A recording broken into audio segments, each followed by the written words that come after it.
얘기하겠습니다. 엔탈피 너무 응? 응? 응. 뭐라고? 엔탈피 우리 엔탈피 얘기 안 했다고요? 하긴 무슨 엔탈피 팔자 다 아는 거. 아, 그거 엔탈피 왜 뭐 그 엔탈피 변화 헤스의 법칙 기억 안 나요? 헤스의 법칙 해가지고 표준 생성 엔탈피 이런 말 들어본 적 없어요? 네. 표준 생성 엔탈피. 들어오네. 그거 그 내용이라서 크게 어렵지 않을 것 같아가지고 내가 넘어갔거든요. 그래서 여러분들하고 수업 시간이 많이 없어가지고 이거 빨리 해야 될 것 같아가지고. 그 부분은 만약에 필요하면 내가 문제하고 그거 강의를 또 드릴게요. 저희 다음 주에 평일 수업 있어요. 아, 예, 그거를 한번 지금 짜고 있는데 내가 학원에 이제 거제도 수업이 있어가지고 예, 거제도에 그 중학생 수업이 있거든요. 그게 화수목에 있어가지고 여러분 나오는 날짜가 겹쳐가지고 이게 어떻게 짜야 되는데 그럼 거제에서 수업하는 예, 거제도에서 예, 안 돼. 안 돼. 네, 거제도에서. 한번 가는데 네. 얼마지? 만 원씩. 예, 그런가요? 아, 여기서 사실은 은근히 거제도까지 거리가 있던데 예, 운전해 가니까 1시간 더 걸리던데 그래서 나는 원래 여기서 거제도가 가까운 줄 알았거든요. 그렇지 않던데요. 한 서울에서 수원보다도 훨 먼 거리였어. 예. 그래서 자, 여하튼 봅시다. 자, 우선 거기에 엄마 어디 갔어? 선생님 주말에만 여기 오세요? 난 여기 금토일 수업이고 금토일 거의 계속 있죠. 그러면 저기 주중에는 거제도 수업이 있고 이틀 수업이 있고 하여튼 그렇다.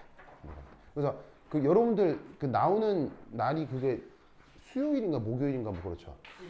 수요일부터 날 수요일이 14일인가? 그러니까 그게 저희 거제도랑 걸려가지고 이거 어떻게 해야 될지 모르겠네요. 그래서 학교는 평일에서 잡지 않는 그래? 거제? 자, 연력학 제2법칙이라는 말을 여러분들이 안 들어보진 않았을 거예요. 그리고 엔트로피라는 말도 안 들어본 적은 없을 텐데, 이거 필요한 수식들이 많아서 한번 쭉 짚고 넘어가 보도록 하겠습니다. 우선 연력학 제2법칙의 가장 편리한 표현은, 이게 되면 고립계의 무질서도가 계속 증가한다.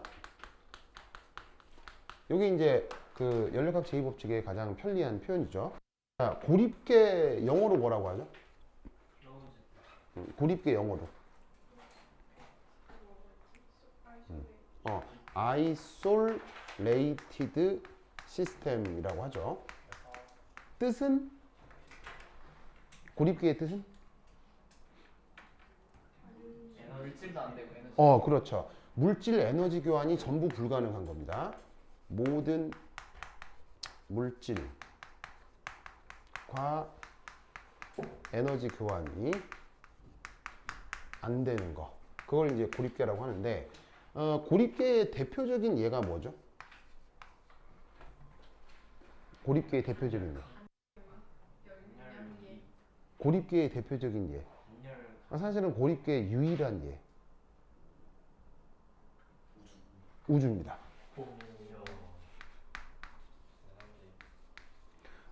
약간 우리 일상적으로 생각하자면 보온병 같은 게 고립계거든요. 왜냐면 보온병에 넣어두고 이렇게 꽉 닫아 놓으면 그 안에 뭐 안새 나오잖아요. 그리고 이제 온도도 꽤 오랫동안 보존이 되잖아요. 하지만 그 보온병이 영원히 따뜻하게 유지할 수 있는 건 아니죠. 그러다 보니까 엄밀한 의미로 고립계는 우주밖에 없어요. 그래서 엄밀한 의미의 고립계는 우주를 얘기한다. 그래서 이 연력학 제2법칙은 그래서 결국 누구에 대한 법칙이냐면 바로 우주에 대한 법칙입니다. 우주에 적용하는 법칙이 바로 연력학 제2법칙입니다. 그래서 그걸 어떻게 쓰냐면 이렇게 씁니다. 바로 델타 S 유니브는 델타 S 시스템 더하기 델타 S 서라운딩. 그래서 시스템에다가 서라운딩을 더한 걸 전체라고 하잖아요. 그래서 전 우주의 엔트로피 변화는 시스템의 엔트로피 변화, 서라운딩 엔트로피 변화의 합으로 표현을 하는데, 연력학 제2법칙을 만족한다를 어떻게 표현하느냐? 이 값이 0보다 커진다. 그래서 이게 바로 무질소도의 증가를 의미한다.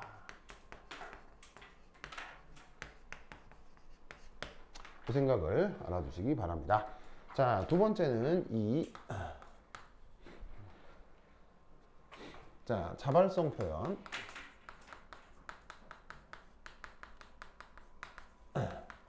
자, 1. 전 우주의 엔트로피 변화가 그래서 0보다 크다. 바로 연력학 제2법칙을 만족하고 있는 상황을 얘기하는 건데, 이걸 말로 쓰면 무슨 말이냐면 어떤 변화를 상상을 합니다. 그 변화가 뭐하다. 이때 전 우주 엔트로피 변화가 0보다 크다라고 얘기합니다. 이때 저기에 쓸 말은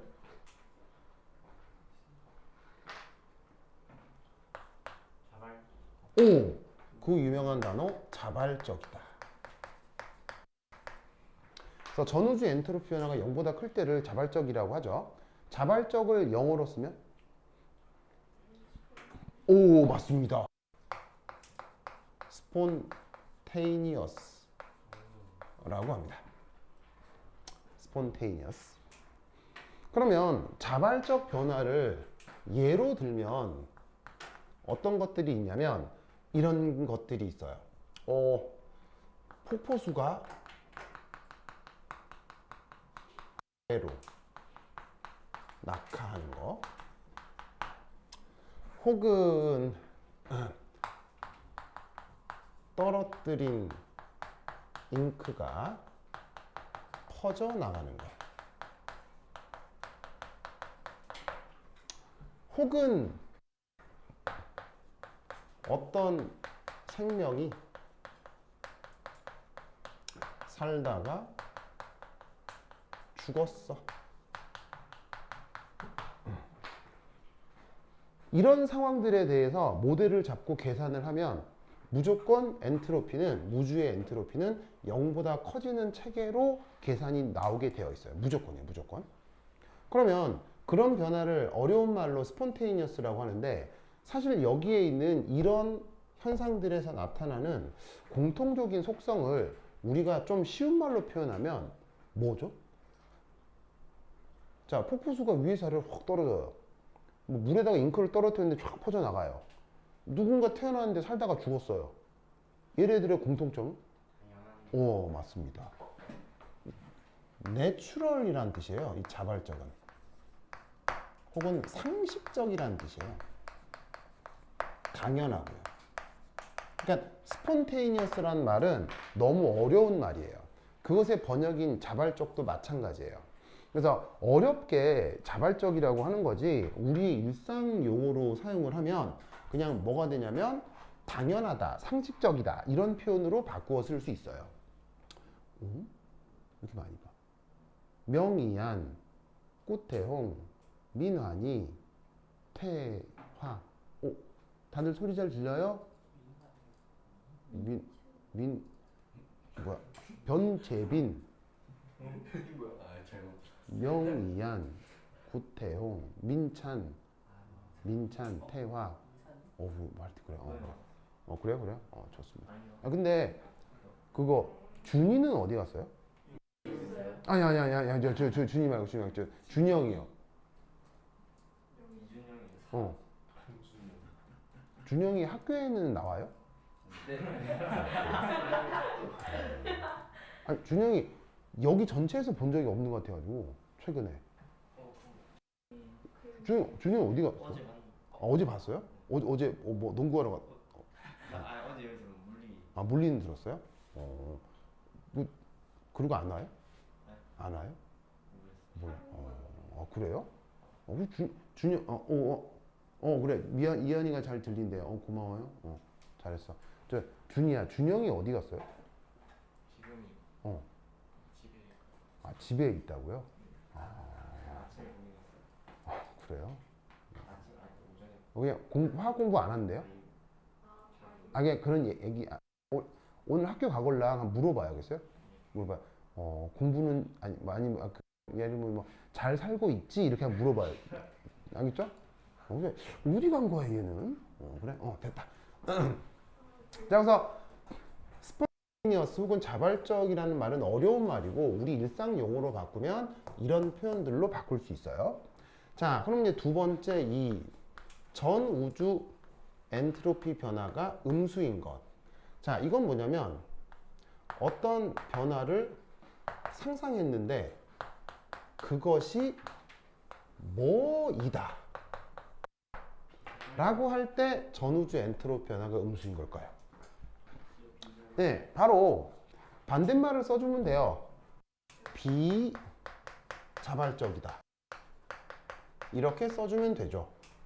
그러면 비자발적이다를 영어로 네, 바로 non spontaneous예요. 그러면 non spontaneous 한 거 예를 한번 들어볼까요? 예를 들면 폭포수가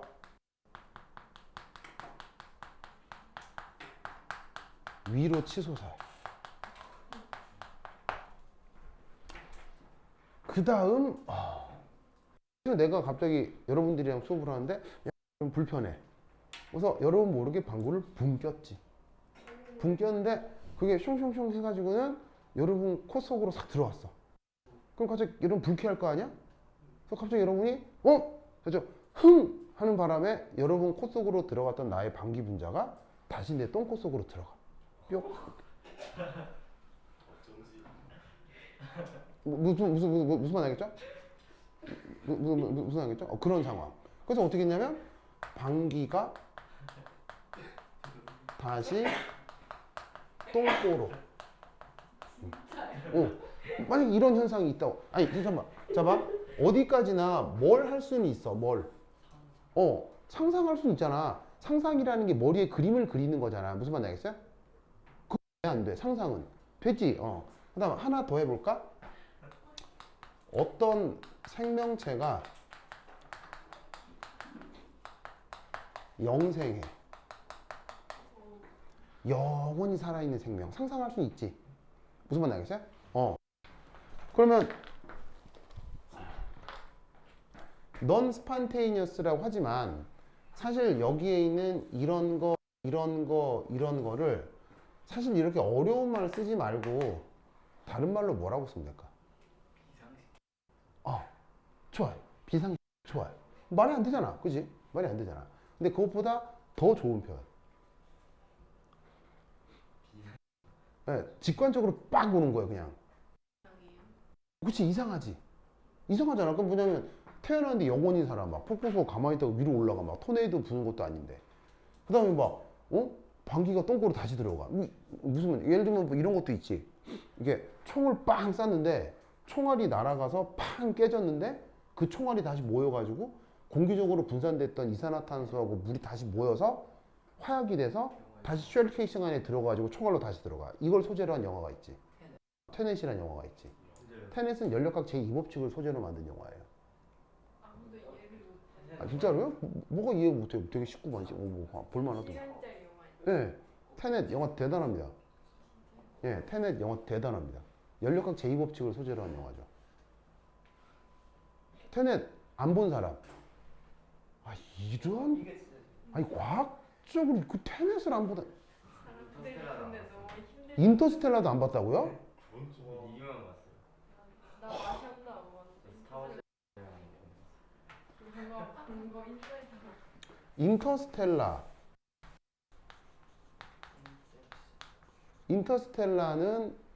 인터스텔라는 뭘 소재로 가지고 만든 영화죠? 특수 상대성 이론이요. 그죠? 본 사람 알 거예요. 그래서 딸이랑 헤어졌는데 블랙홀 주변에 지나다 보니까는 막 난 한 서너 시간 있었는데 막 20년 지나가고 막 무슨 말인지 알겠어요? 그러니까 중력 때문에 시간이 달리 흘러가는 그런 얘기죠. 예, 근데 정말 난 정말 재밌게 봤는데 근데 나에게 인터스텔라는 이제 아빠와 딸의 영화예요. 이거 소재는 특수상대성 이론인데 내가 생각하는 인터스텔라는 아빠와 딸 영화예요. 저도 이런 거예요. 네, 아빠와 딸. 뭐냐면 이게 아빠가 주인공이잖아요. 근데 딸도 주인공이잖아요. 근데 그 헤어질 때 딸이 몇 살이었냐면 7살이었거든. 그럼 7살이 뭐냐? 이 영화를 볼 때 가은이 날이었어. 가은이. 선생님 딸이 가은이가 그때 가은이가 7살이었거든. 이 영화 개봉할 때. 그래갖고 이제 김선아랑 같이 보는데 이게 이거야. 그 아빠가 이제 딸을 7살짜리일 때 정말 사랑해. 엄마가 또 없어 또. 왜? 엄마가 아파가지고 일찍 거야. 그래 엄마가 없는데 7살짜리 딸을 아빠가 그 어렸을 때부터 키웠으니 얼마나 힘들고 애중지하게 키웠겠어. 근데 무슨 말인지 알겠어요? 자기 이름 뭐더라? 영빈이. 아, 영빈이. 영빈이 그 기저귀 갈아본 적 있어요? 한 번 있지 않을까요? 누구 기저귀요? 동생이. 진짜로요? 대단하다. 그러니까 이런 경험이 중요한 거예요. 그건 되게 바람직한 거예요. 잘했어요. 그 준영이 기저귀 본 적 있어요?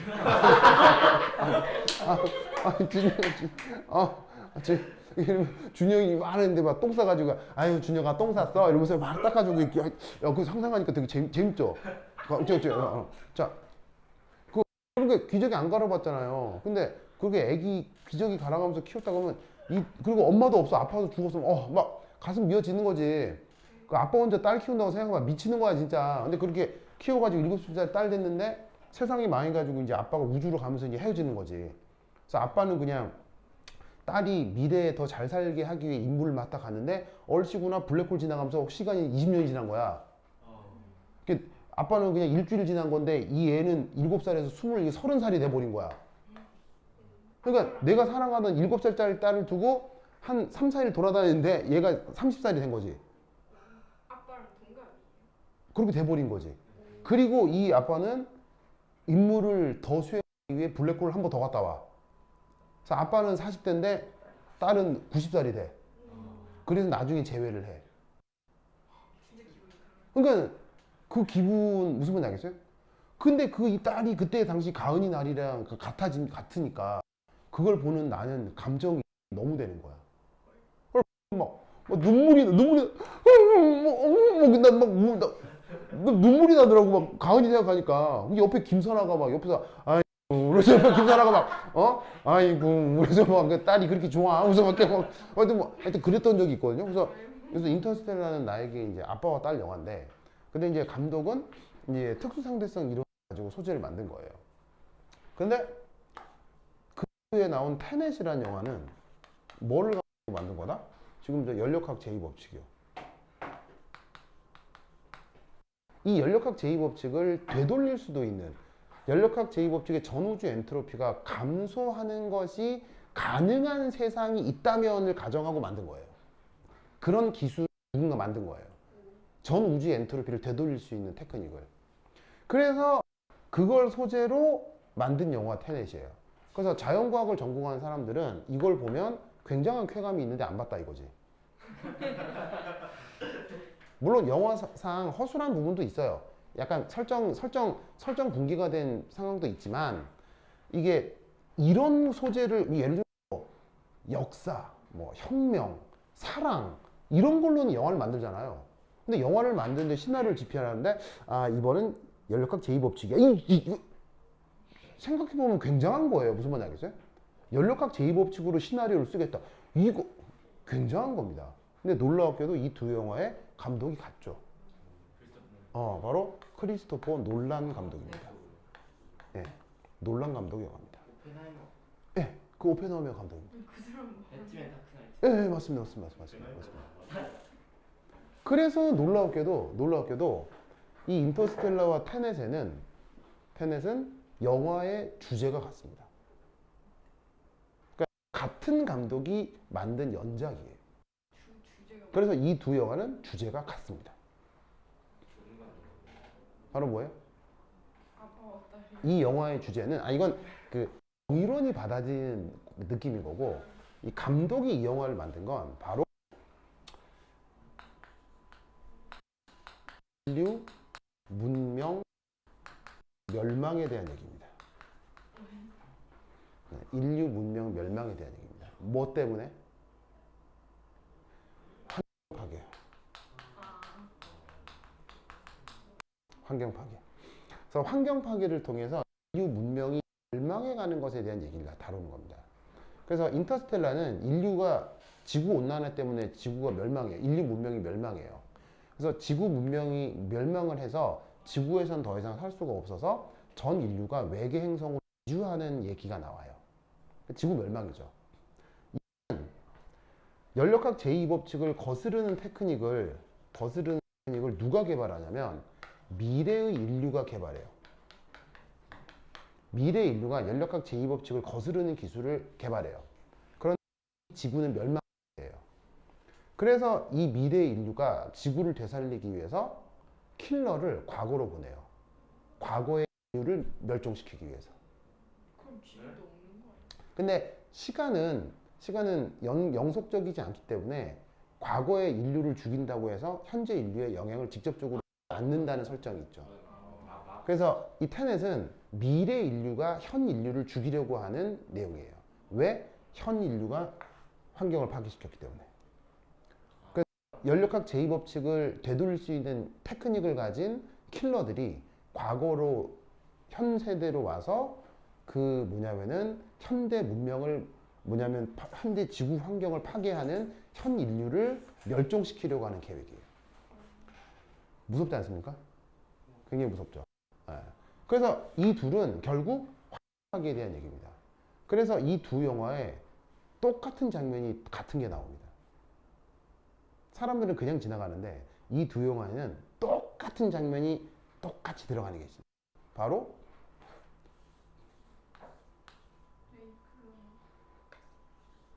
내가 지금 그림 이상하게 그렸는데 바로 풍력 발전기예요. 풍력 발전이요. 풍력 발전 알죠? 이렇게 바람 불면 돌아가는 거야. 프로펠러 크게 돌아가서 발전하는 거야. 이 두 영화의 풍력 발전기가 동시에 나옵니다. 다 나옵니다. 풍력 발전이 상징하는 게 뭐겠어요? 풍력 발전이 상징하는 게 뭐겠어요? 이러지 좀 말자예요. 즉 감독의 의도는 이거에 있는 거예요. 근데 그거를 기가 막히게 영화를 만든 거예요. 무슨 말 알겠죠? 놀라운 건 이 풍력 발전기를 만든 나라는 메이드 인 코리아입니다. 풍력 발전기 전 세계 매출 1위 한국입니다. 그래서 전부 다 한국 제품입니다. 그래서 왜 영화 같은 거 보면 풍력 발전기에 큰 날개 막 돌아가는 거 이렇게 쫙 서 있는 그런 장면들이 있잖아요. 그게 막 유럽이나 미국이나 서 있는 거지. 다 메이드 인 코리아입니다. 근데 그 전 세계 매출 1위인 풍력 발전기 회사의 한국 매출은 얼마? 빵원입니다. 한국은 이런 재생산 에너지에 투자를 안 하고 있습니다. 언제부터? 더는 얘기 안 할게요. 더는 얘기 안 할게요. 우리나라에 쳐들어오지 뭐 뭐라고? 그렇다. 하여튼 그래서 여러분 자연과학자면 이거 봐야 되겠어요? 과학을 연구한 사람, 수학과 과학을 연구한 이걸 안 보면 안 되겠죠? 이게 뭐 영화가 완벽한 건 아니지만 보면 상당히 흥미롭습니다. 그리고 알지만 놀란 감독이 영화를 잘 만들기 때문에 이런 내용을 영화적으로만 봐도 되게 재밌습니다. 막 음악이나 촬영이나 뭐 하여튼 이런 게 굉장히 좋습니다. 그래서 이제 꼭 보세요. 알겠죠? 테넷을 안 봤다니. 진짜 이 사람 진짜. 그래요. 자, 테넷이 그거잖아요. 우영우잖아요. 우영우. 예, 이게 우영우예요. 예, 우영우. 우영우 역삼역. 무슨 말 알겠어요? 우영우 역삼역 테넷. 무슨 말 알겠죠? 왜 이런 이름을 이상한 하겠어요? 예, 엔트로피를 되돌릴 수 있기 때문에 처음하고 끝이 구분이 없어지는 거예요. 그래서 예, 그런 의미. 예. 그러니까 다른 우리나라 제목으로 바꾸자면 우영우가 차라리 나아요. 이렇게. 우영우 뭐. 예, 뭐냐면 역삼역 이렇게 쓰는 게 나아요. 스위스 뭐 이런 거 알겠죠? 예. 그런 의미다. 근데 이걸 영화를 안 봤다고? 너무 가슴 아픈데. 자, anyway. 그러니까 미국이란 나라가 문제도 많지만 세상에 이런 걸로 영화를 만들다니. 그리고 이런 걸 영화를 만들어서 제작비를 막 2천억을 태워 막. 무슨 말인지 알겠어요? 대단한 나라인 거예요, 사실은. 그러니까 보통 영화를 만들면 뭐 예를 들면 이순신 장군 얘기도 있고 뭐 사랑 얘기도 있고 뭐 그렇잖아요. 보통 영화를 만들면 뭐 역사 얘기도 있고. 근데 야, 연력학 제2법칙에 2천억을 태워? 근데 뭐 하여튼 이거 미국의 스케일이란 이거 그 나라 강대국은 강대국이다. 뭐 이런 생각을 한 번씩 하게 되는 거죠. 자, anyway. 그러면 여기에 있는 이런 것들의 공통적인 성격 바로 impossible이에요. 즉 비자발적이란 말은 다른 말로 불가능해요. 그래서 전우주의 엔트로피를 되돌리면 지금 기술로는 불가능해요. 무슨 말인지 알겠죠? 이게 어떤 느낌인 거냐면 허블 법칙으로 우주는 계속 팽창한다 라는 거를 우리가 알고 있죠. 그럼 우주가 계속 팽창한다는 얘기는 큰 별과 큰 별 사이 거리가 계속 멀어진다는 얘기에 가서 가까워진다는 얘기예요. 큰 별과 큰 별들 사이 거리가 계속 가까워지고 있다는 얘기, 계속 멀어지고 있다는 얘기예요. 계속 멀어지고 있다는 얘기죠. 이걸 되돌린다는 얘기는 무슨 말이냐면 태양으로부터 가장 멀리 가까이 있는 다른 별들이 있을 거 아니야. 걔를 인간이 인위적으로 너 일로 와봐 이거를 얘기하는 거예요. 무슨 말인지 알겠어요? 그게 가능할 때 이게 되는 거예요. 무슨 말인지 알겠죠? 근데 생각해 보세요. 그게 가능하겠어요? 불가능하겠어요? 그거 안 되는 거야. 그러니까 impossible. 알겠죠? impossible. 자, 그러면 세 번째. 전 우주 엔트로피 변화가 0일 수 있겠죠. 0인 건 뭐겠어요? 0인 거? 얘는 어떤 변화. 자, 0은 잘 봐요. 양 음수인 것과 모두 반대여야 하죠. 맞나요? 0은 양수도 아니어야 하고 음수도 아니어야 하잖아요. 그러면 어떻게 말을 써야 얘는 이것도 아니고 이것도 아니냐는 거예요. 어떤 변화를 양수가 됐건 음수가 됐건 변화가 있는 걸 상상을 하는 건데 얘는 어떤 변화가 없는 걸 얘기하는 거예요. 1번하고 2번은 머릿속에 동영상을 그리는 거고 3번은 머릿속에 정지 영상을 그리는 거예요. 무슨 말인지 알겠죠? 그러면 이럴 때를 뭐라고 부른다? 이걸 평형이라고 부르는 거예요. 무슨 뜻인지 아시겠죠? 알겠죠? 이렇게 연력학 제2법칙을 표현해 준다 라는 거 알아두시면 좋겠습니다. 자, 그 다음 조금 넘어가서 101페이지입니다. 101페이지. 자, 101페이지엔 거기 어떤 챕터가 나오냐면 2.3 챕터가 나옵니다. 자, 엔트로피의 고전역학적 해석.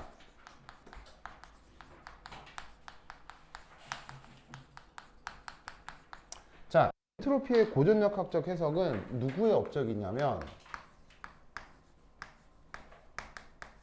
클라우지우스라고 하는 물리학자의 업적입니다.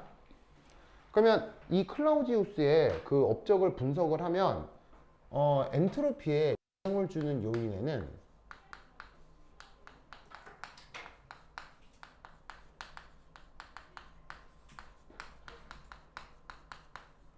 크게 두 가지가 있습니다. 첫 번째,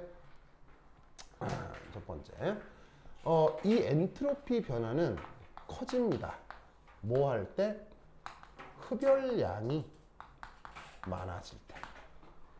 열을 많이 흡수할수록 엔트로피 변화는 무조건 많아질 수밖에 없습니다. 그러면서 이런 말을 한 적이 있었는데 열은 무엇을 유도한다 라고 저번 시간에 얘기했었죠? 열은 무엇을 유도한다 를 저번 시간에 뭐라고 했었는데 열은 무엇을 유도한다? 열에 대한 얘기를 했었는데 연력학 할 때. 오! chaotic motion. 우리말 번역은 무질서한 운동. 무질서한 운동은 무엇이 변하지 않는 운동? 무게중심. 알겠죠? 그래서 열은 무질서 운동을 유도하기 때문에 자연스럽게 무엇도 무질서도를 증가시킬 수밖에 없습니다. 그래서 어떤 대상이 열을 많이 흡수할수록 무조건 엔트로피는 증가하게 되어 있습니다. 그리고 놀랍게도 열을 흡수하면 엔트로피가 증가한다. 수학적으로 증명할 수 있을까요? 증명할 수 없을까요? 없죠. 놀랍게도 증명 불가합니다.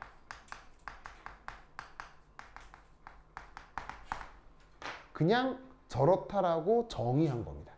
그래서 엔트로피는 어떤 대상이 열을 흡수하면 증가하게 돼 있는데 수학적으로 증명할 수 있는 게 아니기 때문에 여러분 입장에서는 그냥 외우셔야 됩니다. 그렇죠? 그냥 외워야 됩니다. 두 번째 이 엔트로피 변화는 커집니다. 언제? 온도가 감소할수록. 온도가 감소할수록 엔트로피 변화는 커집니다.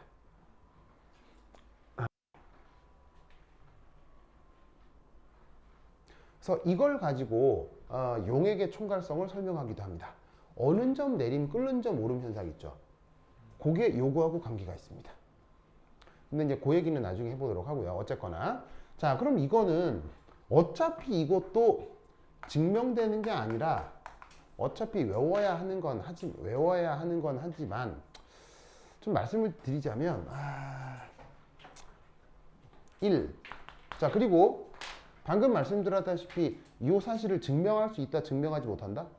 증명하지 못하기 때문에 어떤 책을 찾아도 이거의 근거는 없어요. 그냥 인간이 이렇게 생각하는 거예요. 그래서 지금 써드리는 거는 공식적인 해석이 아니라 정의론 해석이야. 그렇죠? 정의론 해석이야. 어차피 아무 데도 설명이 없기 때문에 여러분들한테 나는 이렇게 설명한다. 그럼 다른 사람은 다르게 얘기할 수도 있어요. 어차피 이건 증명할 수 있는 게 아니니까.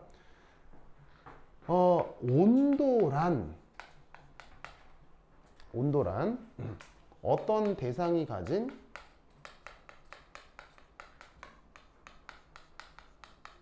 열의 절대적 척도인 것 같습니다. 자, 내가 쓸 때는 말을 어떻게 썼어요? 뭐인 것 같다 라고 썼죠. 이건 나의 해석이에요. 그냥 나의 해석이. 전 세계 어떤 책에도 이런 해석이 없어요. 왜? 해석을 못하니까요. 그러니까 증명할 수 있는 게 아니라 해석을 못하기 때문에 그냥 내가 이렇게 쓴 거예요. 자, 근데 이거 생각해보면 꽤 뜻한 게, 예를 들면 0켈빈 이면 물질에 무슨 운동이 없죠? 아니, 물질에 무엇이 없죠? 운동이 없죠. 운동이라는 게 바로 열 현상이기 때문에 어떤 대상의 온도가 높으면 그것을 구성하는 알갱인들의 운동이 잦은 거고요. 어떤 대상의 온도가 낮을수록 그것을 구성하는 알갱인들의 운동이 좀 줄어드는 거죠. 알겠죠? 그러니까 현재 저 녀석이 온도가 낮다가 제가 가지고 있는 열 현상의 척도가 되지 않을까라고 생각해 볼 수 있다는 얘기죠. 그런데 저번에도 말씀드렸지만 이 열은 사실 절대적 값을 알 수 있다 그랬어요? 알 수 없다 그랬어요? 열은 절대적 값을 알 수 없는 물리량이기 때문에 사실은 이런 해석이 온전하게 옳은 건 아니에요. 근데 이제 그런 0켈빈에 대한 개념으로 이런 어떤 생각을 해보자 이런 말이죠. 그럼 이런 경우에 저온일수록 흡열했을 경우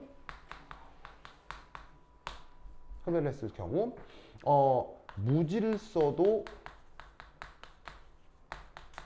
증가율이 더 커진다라고 볼 수 있죠. 그러면 그게 무슨 말이냐? 자, 예를 들어서 여기에 원래 100줄의 열량을 가진 어떤 대상이 있다고 칩시다. 근데 여기에 또 누가 100줄의 열량을 공급했어요. 그러면 최종 얘가 200줄이 되겠죠? 그럼 몇 프로 증가한 거예요? 100% 증가한 거죠. 맞나요?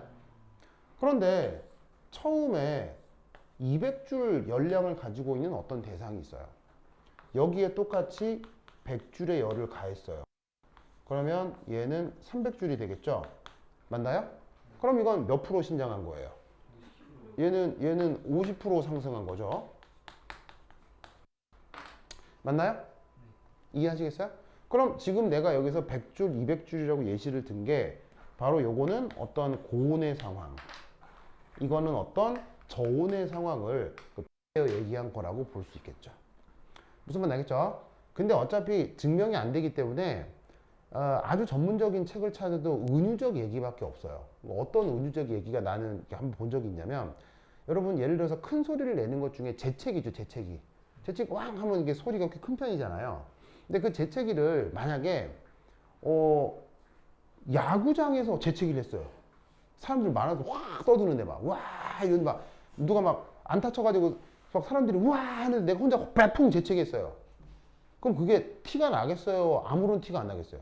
무슨 말 나겠죠? 그런데 그 똑같은 재채기를 도서관에서 했어요. 그럼 티가 나요, 안 나요? 확 나죠? 그 말이라고요. 그 재채기 얘기가 영어로 된 책에 이렇게 나와요. 물리학 책에 그런 얘기가 나와요. 그래서 온도가 낮을수록 대상의 엔트로피 변화가 더 커진다. 라는 걸 꼭 외워 놓으셔야 해요. 알겠죠? 그러면 이걸 가지고, 자, 여기 준다.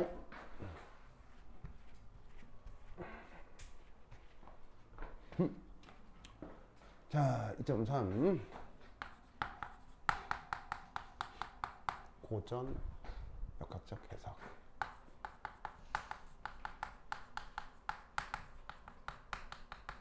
그래서 괜찮아? 깜짝. 그래서 두 번째 이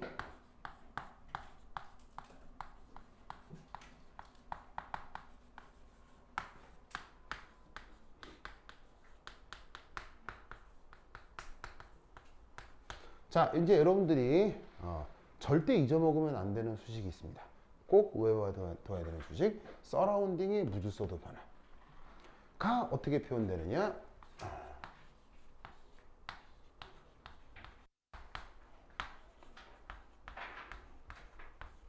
짜잔, 요겁니다. 자, 뭐로 나눈 거냐면 서라운딩의 열량 변화를 그때 온도로 나눈 겁니다. 그러면 아시겠죠? 저 서라운딩의 온도 변화, 열량 변화를 그때 온도로 나눈 것이 서라운딩의 엔트로피 변화 되겠습니다.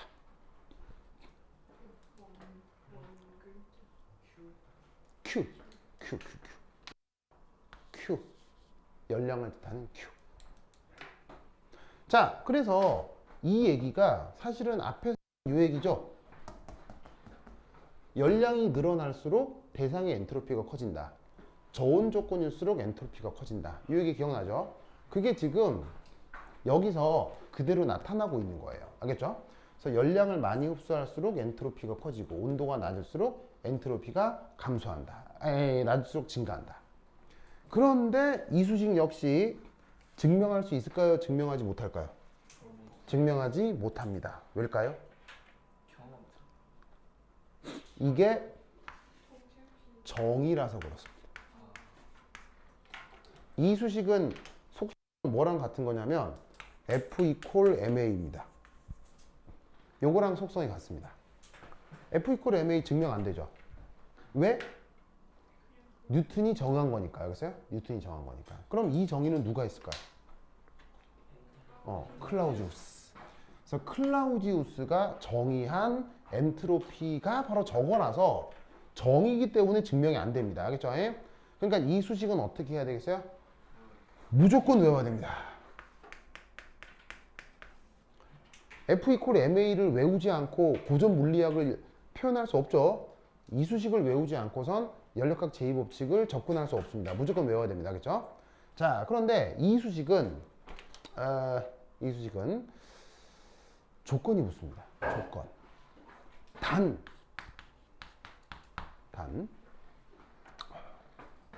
발열이건 흡열이건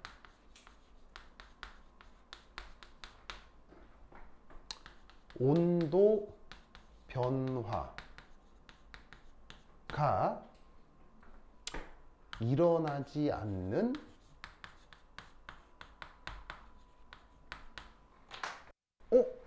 그럼 저 말이 좀 이상한데? 여러분 발열 반응, 흡열 반응이란 말 들어본 적 있죠? 맞아요?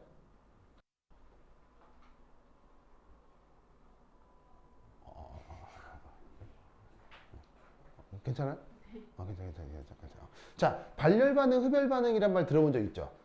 그러면 여러분 발열 반응이면 보통 온도 올라가야 돼요, 떨어져야 돼요? 발열이면 보통 아니 그냥 그렇게 어려운 말 하지 말고요. 그냥 이렇게 그 이상하게 구분할 필요 그냥 어렵게 생각하지 말고 그냥 상식으로 발열이면 그냥 올라가요. 그 뭐냐면 예를 들어 이거 종이잖아요. 종이에 불 붙이면 활활 타죠. 그럼 뜨거워지냐고 차가워지냐고 그냥 아 뜨거. 그 얘기 막 시스템 서라운딩 어려운 말 하지 안 해도 되고 그냥 그 현상 그대로 발열이면 온도 어떻게 돼? 뜨거. 올라가잖아요. 흡열이면 차가워지죠. 그런데 온도 변화가 안 일어난대요. 온도가 안 일어난대요. 왜? 이를. 예? 예를 들면 종이를 태웠는데 안 뜨거워지는 거야. 종이를 태워도 안 뜨거워져. 혹은 뭐 보냉팩을 열었는데 안 시원해져. 교류가 없어서. 않는 거대 서라운딩이에요.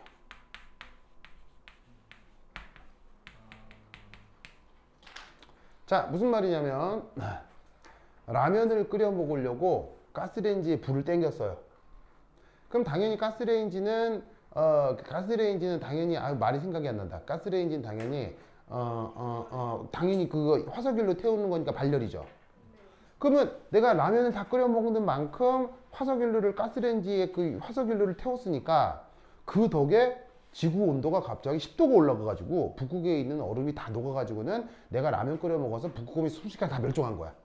그래서 북극곰 멸종은 내가 라면 끓여 먹어서 그런 거지. 자, 어떻게 생각해? 완전 잘못. 이상하잖아요. 좀 이상하죠. 자, 왜냐? 발열이 되면 아주 일시적으로 온도가 약간 올라가는 걸 볼 수도 있죠. 하지만 영원하지 않고 곧 어떻게 되죠? 원래 이 온도로 돌아오죠. 왜? 그 열을 누가 흡수했을 테니까. 지구가 흡수했을 테니까. 근데 지구는 물질량이 별로 없어요. 엄청나게 많아요. 물질량이 엄청나게 많기 때문에 그 일부의 열을 흡수한다 하더라도 지구의 온도는 변치 않을 걸로 결정을 하는 거죠. 물론 요즘은 변하죠. 네, 무섭게도 변하고 있죠. 네. 나는 귀신 이런 건 하나도 안 무서운데 환경 변하는 건 너무 무서워. 그래서 환경이 변하는 것에 대해서 좀 너무 공포감이 있어가지고요. 하여튼 그렇습니다. 그래서 요즘 전어 잡히는 거 알아요? 가요를. 가을 전어 요즘 잡혀요. 오, 이게 더운데. 예, 뉴스에 있는데 전어가 요즘 잡혀요. 왜냐면 바다가 따뜻해져서 전어가 이만하게 컸어요. 오, 그래가지고 어부들이 막 전어 지금 잡아요.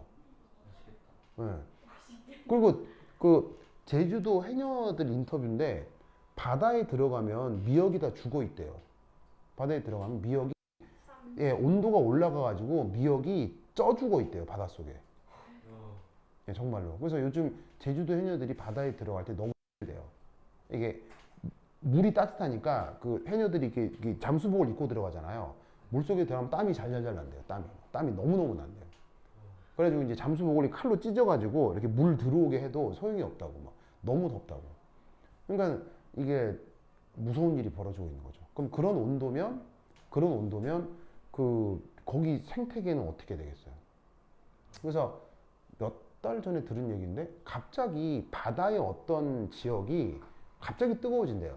그럼 바다가 뜨거워지면 얼마나 뜨거워지겠느냐인데 갑자기 바다의 특정 영역에 뭐 넓지도 않고 바다의 특정 한 반경 100m 지역이 갑자기 온도가 70도까지 올라간대요. 70도면 손 대여야겠어요? 그러면 70도면 거기 안에 있는 생명은 어떻게 되겠어요? 전멸이죠. 그래서 그게 캐나다 뭐 이런 데서 몇 번 있어가지고 그 캐나다 앞바다에서 갑자기 그 해안가에 온도가 70도, 80도 올라가가지고 거기에 있는 그 홍합 있죠. 홍합 전멸. 홍합이 막 2억 마리 있다고 그러는데 전멸. 그런 일이 지금 벌어지고 있어요. 그래서 나는 그런 게 제일 무서운데. 그러니까 인터스텔라와 테넷을 좀 보라고요. 자, anyway. 그래서 이러한 거대 서라운딩, 다른 말로 그 서라운딩을 지구라 한다면 이 수식을 적용할 수 있다는 얘기예요. 그런데 우리가 연력학을 공부하는데 서라운딩을 지구로 가정한다. 되게 특별한 상황이에요. 아주 보편적 상황이에요. 아주 보편적 상황이니까 이 수식은 쓸 데가 없겠어요? 맨날 쓰이겠어요? 맨날 쓰이기 때문에 어떻게 해야 되겠어요? 반드시 외우셔야 됩니다. 무슨 말 알겠죠? 꼭꼭 해도 꼭꼭꼭꼭꼭. 그러면 서라운딩의 엔트로피 말고 시스템의 엔트로피도 구해봐야 되겠죠? 그거부터 한 10분 쉬었도록 하겠습니다. 화장실 갔다 오세요.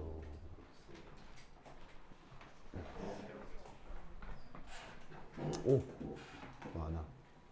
이한, 태용, 민한, 태화. 이한, 태홍, 이한, 태용, 민찬. 태용, 민찬.